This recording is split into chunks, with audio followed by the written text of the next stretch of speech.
जय जय नारायण नारायण हरि हरि, श्रीमन्नारायण नारायण हरि हरि। कामिका एकादशी व्रत की आप सभी को हार्दिक शुभकामनाएं एवं बधाइयाँ।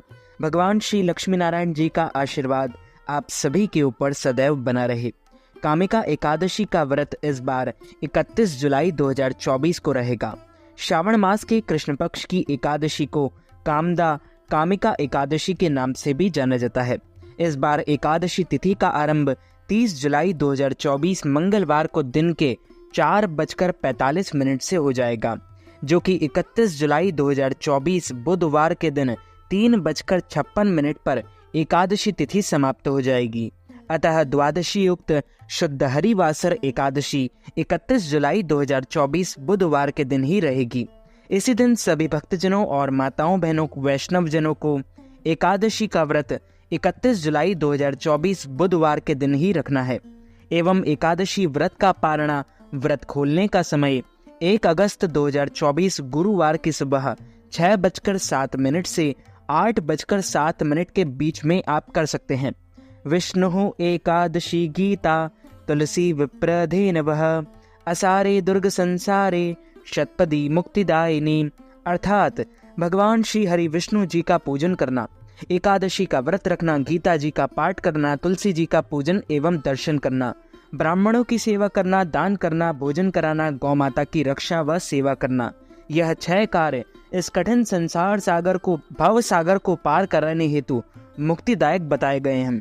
पूरे वर्ष में 24 एकादशी आती है, लेकिन जिस साल अधिक मास या पुरुषोत्तम मास आता है उस साल 2 एकादशी अधिक यानी कुल मिलाकर 26 एकादशी आती है। प्रत्येक महीने में 2 बार, एक कृष्ण पक्ष और दूसरी शुक्ल पक्ष, दोनों ही एकादशियों का भिन्न भिन्न महत्व हमारे पुराणों एवं धर्म ग्रंथों में बताया गया है। एकादशी का व्रत भगवान श्री लक्ष्मी नारायण जी का परम प्रिय व्रत है। एकादशी का व्रत करने से मनुष्यों के कई जन्मों के पाप जड़ से नष्ट हो जाते हैं तथा उनके पुण्यों का उदय होता है। जब मनुष्य के जन्म जन्मांतर के पाप नष्ट हो जाते हैं तभी उन्हें सांसारिक एवं भौतिक सुखों की प्राप्ति होती है। जो भक्त एकादशी का व्रत करते हैं उनको दशमी से लेकर द्वादशी तक कुछ महत्वपूर्ण नियमों का पालन अनिवार्य रूप से करना चाहिए। दशमी के दिन एक समय शुद्ध एवं सात्विक भोजन करें। इस दिन चावल, लहसुन, प्याज, मांस, मदिरा, मसूर दाल, कटहल की सब्जी का उपयोग नहीं करना चाहिए। दशमी के दिन पराये अन्न अर्थात दूसरे के घर का भोजन कतई नहीं करना चाहिए और शहद नहीं खाना चाहिए। ब्रह्मचर्य व्रत का पालन करना चाहिए। एकादशी के दिन सुबह जल्दी उठकर स्नान करके पूजा अर्चना कर एकादशी व्रत का संकल्प धारण करें। हे कमल नयन भगवान अच्युत, मैं एकादशी के दिन निराहार रहकर दूसरे दिन ही भोजन करूंगा। सूर्य भगवान को अर्घ्य दें, माता पिता को प्रणाम करें, तुलसी जी का पूजन एवं दर्शन करें, गौ माता का पूजन करें। इसी दिन अन्न नहीं खाना चाहिए।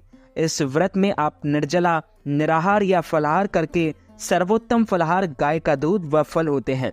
एकादशी के दिन झूठ ना बोलें, क्रोध ना करें, लड़ाई झगड़ा एवं वाद विवाद बिल्कुल ना करें। ब्रह्मचर्य व्रत का पालन करना चाहिए। दाढ़ी कटिंग व शेविंग ना करें। किसी का भी आप अपमान या अनादर ना करें। दिन में ना सोए, रात्रि जागरण करें। पूजन पाठ करके ब्राह्मण के मुख से ही एकादशी व्रत कथा का श्रवण करें। कथा सुनने के बाद यथाशक्ति उन्हें दक्षिणा भी प्रदान करें एवं शुभ मुहूर्त में ही एकादशी के अगले दिन ही व्रत का पारण करें। इस बार कामिका एकादशी व्रत 31 जुलाई 2024 बुधवार को है। बोलिए श्री लक्ष्मी नारायण भगवान की जय, श्री वृंदावन बिहारी लाल की जय, श्री गिरिराज धरण की जय, बालकृष्ण लाल की जय, श्याम सुंदर श्री यमुने महारानी की जय, जगत गुरु श्री वल्लभाधीश की जय, गोसाई जी परम दयाल की जय, श्री गुरुदेव की जय, लाडले लाल की जय, आज के आनंद की जय, राधा रानी सरकार की जय, रस रानी की जय, रज रानी की जय। कुंती पुत्र धर्मराज युधिष्ठिर कहने लगे कि हे भगवान, आषाढ़ शुक्ल देवशयनी एकादशी तथा चातुर्मास महात्म मैंने भली प्रकार से सुना। अब कृपा करके श्रावण मास के कृष्ण पक्ष की एकादशी का क्या नाम है सो बतलाइए। भगवान श्री कृष्ण कहने लगे कि हे युधिष्ठिर, इस एकादशी की कथा एक समय स्वयं ब्रह्मा जी ने देवर्षि नारद जी से कही थी, वही मैं तुमसे कहता हूँ। नारद जी ने ब्रह्मा जी से पूछा था कि हे पितामह, श्रावण मास की कृष्ण पक्ष की एकादशी की कथा सुनने की मेरी इच्छा है। उसका क्या नाम है, क्या विधि है और उसका महात्म्य क्या है, सो कृपा करके कहिए। नारद जी के ये वचन सुनकर ब्रह्मा जी ने कहा, हे नारद, लोकों के हित के लिए तुमने बहुत सुंदर प्रश्न किया है। श्रावण मास की कृष्ण पक्ष की एकादशी का नाम कामिका एकादशी है।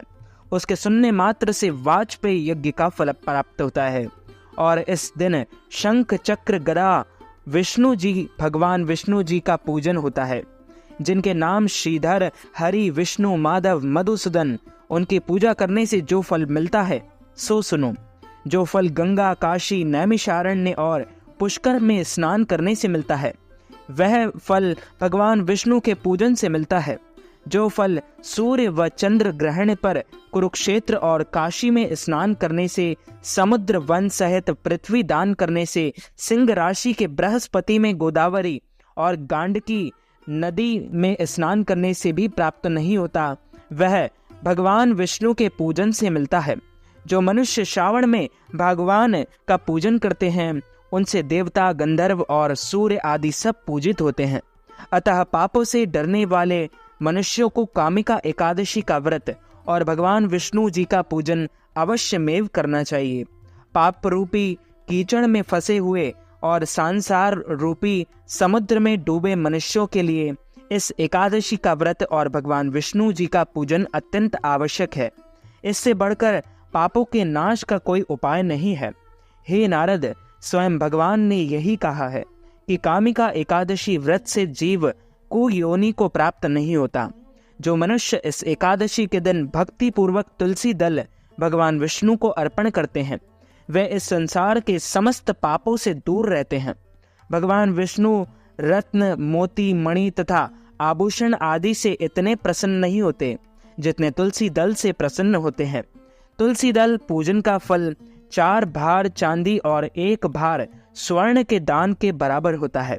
हे नारद, मैं स्वयं भगवान की अति प्रिय तुलसी को सदैव नमस्कार करता हूँ। तुलसी के पौधे को खींचने से मनुष्य की सब यातनाएं नष्ट हो जाती है और स्पर्श मात्र करने से मनुष्य पवित्र हो जाता है। कामिका एकादशी की रात्रि को दीपदान तथा जागरण के फल का महात्म चित्रगुप्त भी नहीं कह सकते। जो इस एकादशी की रात्रि को भगवान के मंदिर में दीपक जलाते हैं, उनके पितृ स्वर्ग लोक में अमृत पान करते हैं तथा जो घी या तेल का दीपक जलाते हैं, वे 100 करोड़ दीपकों से प्रकाशित होकर सूर्य लोक को जाते हैं। ब्रह्मा जी कहते हैं कि नारद, ब्रह्म हत्या तथा भ्रूण हत्या आदि पापों को नष्ट करने वाली इस कामिका एकादशी व्रत मनुष्यों को यत्न के साथ करना चाहिए। कामिका एकादशी के व्रत का महात्मा श्रद्धा से सुनने और पढ़ने वाला मनुष्य सभी पापों से मुक्त होकर भगवान विष्णु के लोक को जाता है। एक लौकिक कथा के अनुसार प्राचीन काल में किसी गांव में एक ठाकुर जी थे। क्रोधी ठाकुर का एक ब्राह्मण से झगड़ा हो गया और क्रोध में आकर ठाकुर से ब्राह्मण का वध हो जाता है। अतः अपने अपराध की क्षमा याचना हेतु ब्राह्मण की क्रिया उसने करनी चाहिए, परंतु पंडितों ने उसे क्रिया में शामिल होने से मना कर दिया और वह ब्रह्म हत्या का दोषी बन गया। परिणाम स्वरूप ब्राह्मणों ने भोजन करने से इनकार कर दिया।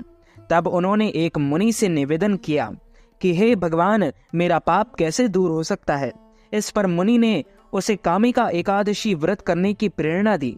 क्षत्रिय ने वैसा ही किया जैसा मुनि से उसे करने को कहा। जब रात्रि में अपने घर में भगवान की मूर्ति के पास वह शयन कर रहा था, तब उसे स्वप्न में प्रभु देकर उसके सभी पापों को दूर करके उससे क्षमा कर देते हैं। कामिका एकादशी के व्रत कथा एवं महात्म को श्रद्धा पूर्वक सुनने से और पढ़ने वाला मनुष्य तीनों लोकों में पूजनीय है और इस लोक से मुक्त होकर वैकुंठ लोक, विष्णु लोक को जाता है।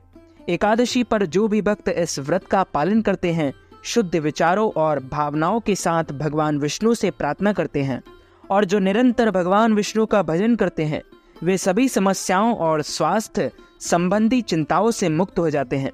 बोले श्री लक्ष्मी नारायण भगवान की जय, श्री कृष्णचंद्र भगवान की जय।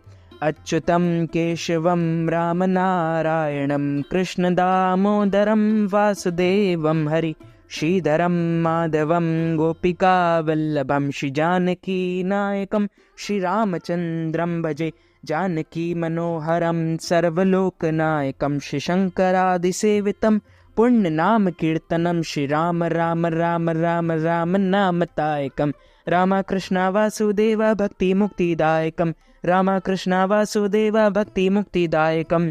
तो मित्रों, यदि आप कामिका एकादशी व्रत के निमित्त कोई भी दान दक्षिणा हमें प्रदान करना चाहते हैं, अन्न दान, वस्त्र दान, गौदान, तिल दान, अथवा एकादशी व्रत के पारणा के निमित्त कोई भी दान दक्षिणा हमें प्रदान करना चाहते हैं, तो आप हमारे गूगल पे, फोन पे, पेटीएम या अकाउंट नंबर के माध्यम से नगद राशि प्रदान करके कामिका एकादशी व्रत का संपूर्ण पुण्य लाभ प्राप्त कर सकते हैं।